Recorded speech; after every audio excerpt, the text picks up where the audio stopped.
Locate English version or any other language.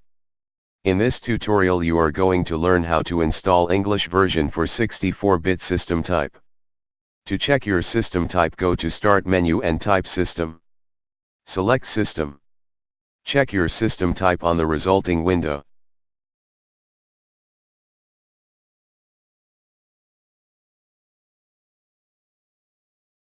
Now go back to your browser and select WinRAR 64-bit version. When you click the link, the application will start downloading. When the download is complete, go to Download folder and run the downloaded file to start installation.